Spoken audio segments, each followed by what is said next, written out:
یہ بھی بتائیے گا لاہور میں سائبر کرائم کے بڑے واقعات ہو رہے ہیں، ایف آئی اے جو ہے وہ باقاعدہ طور پر جو ہے وہ منظر عام پر کچھ لے آتی ہے، کچھ منظر عام پر نہیں آتے، ٹیکنیکل وجوہات کی وجہ سے کوئی پرابلم ہوتی ہے، اسکیمز بہت زیادہ ہو رہے ہیں، کال سینٹرز بنے ہوئے ہیں، 15 20 25 سال کے لڑکے جو ہیں اپنے والدین سے 10 20 لاکھ روپیہ لے کے کال سینٹرز کھولتے ہیں، چند ہی عرصے میں جو ہے وہ بڑی بڑی گاڑیوں میں پھر رہے ہوتے ہیں۔ ایسی کون سی گدڑ سنگھی ان کے پاس ہوتی ہے؟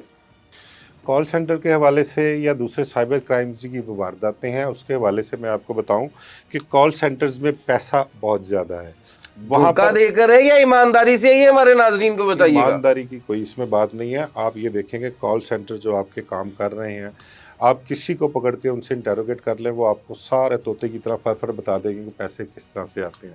کراچی میں عامر مصطفیٰ قتل کیس ہوا تھا، بڑا مشہور ٹھیک ہے، ہوا تھا۔ اور اس کا جو ملزم تھا ارمغان، اس نے بھی کال سینٹر بنائے ہوئے تھے، اور اس نے کچھ سال یا 2 سال کے اندر جو اس کی ٹرانزیکشن تھی وہ اربوں میں بتائی گئی تھی، ٹھیک ہے۔ تو کون سا ایسا جائز کام ہے جہاں پر آپ اس طرح سے پیسے اکٹھے کر سکتے ہیں یا کما سکتے ہیں؟ باہر سے ابراڈ میں لوگوں کو بیوقوف بناتے ہیں، ان کے اکاؤنٹس نمبر حاصل کیے جاتے ہیں۔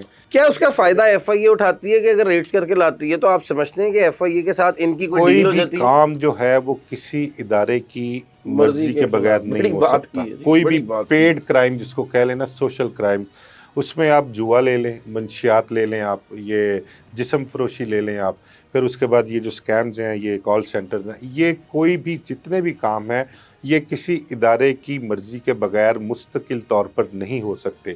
کچھ دیر کے لیے، کچھ دنوں کے لیے، کچھ ہفتوں کے لیے یا 1-2 ماہ کے لیے وہ چوری چھپے تو کر سکتے ہیں، ٹھیک ہے لیکن زیادہ دیر تک یہ کام نہیں چھپے رہ سکتے۔ عامر مرزا صاحب، مجھے یہ بھی بتائیے گا، قبضہ مافیا کا راج مختلف مقامات پر تو ہے، ایل ڈی اے کی بڑی سکیمز بھی بنی ہوئی ہیں اس معاملات میں، کئی سکیمز ڈیفالٹ بھی ہو گئی ہیں، کئی کو ایل ڈی اے دھکا لگا کر جو ہے وہ سٹارٹ بھی کر رہا ہے، کئی قبضہ مافیا ایسے ہیں جنہوں نے اپنے پلاٹس بنوا کر لوگوں کو بیچ دیے ہیں، کئی لوگ ایسے ہیں جو اینٹیں لے کے ان کے پیچھے اور کئی تیار کھڑے ہوئے ہیں، اس کے بارے میں کیا کہیں گے؟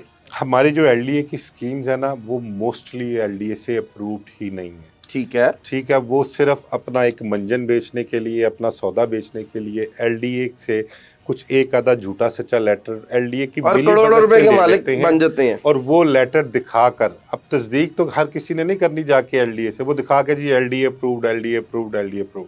جب ایل ڈی اے میں کوئی بندہ جاتا ہے تو وہاں پہ پتہ لگتا ہے کہ جی یہ ایک سکیم ہے، اس سکیم کی کوئی اگر فرض کرے کہ 100 ایکڑ پہ سکیم ہے، 100 ایکڑ میں سے وہ 10 ایکڑ جو اپرووڈ ہے، 90 ایکڑ جو ہے وہ 10 ایکڑ کی بیس بنا کر اسی کو فروخت کر رہے ہیں وہ تو کروڑوں روپیہ نہیں، اربوں روپے اکٹھا کر لیتے ہیں۔ بہت سے لوگ، میں جانتا ہوں ان لوگوں کو، میں نے ان کو سکوٹروں پہ، سائیکلوں پہ پھرتے ہوئے دیکھا ہے، رکشوں اب پر وہ سفر پراڈوز کرتے میں ہوئے پھرتے دیکھا ہے، ہوں گے۔ ٹھیک ہے۔ اور اب ماشاءاللہ سے ان کو یہ جو ہے وہ کوئی پکڑ ہی نہیں سکتا، ان کی جو انکم، ان کا رہن سہن دیکھ لے۔ اب ان کا رہن سہن تو دور کی بات ہے، ان سے کوئی ملنے جائے تو ان سے ملاقات نہیں ہو سکتی، ایسے لوگ ہیں۔ بے شمار لوگ ہیں بیوہ کوٹے کے پلاٹوں پر بن گئے ہیں، انہوں نے 2 نمبری کر کے میرا صاحب ہمارے کیا سوچتے ہوں گے یہ جو کسی کے حق پر ڈاکہ ڈال کر جو ہے وہ زمین لے لیتے ہیں، پراپرٹی لے لیتے ہیں، کیا سوچتے ہوں گے وہ کہ کوئی مسئلہ نہیں ہے، ادھر کا مال ہے تو ادھر ہی ورتانا، یا وہ اگلے کچھ جہان کا خوف سوچیں ہوتا ہے یا انہیں نہ کوئی؟ سوچیں، لیکن میں نے زندگی میں جن لوگوں کو دیکھا ہے نا، اس طرح سے لوگوں کا مال انہوں نے کھایا ہے، لوگوں کے ساتھ زیادتی کی ہے، میں نے ان کی زندگی میں سکون نہیں دیکھا کبھی۔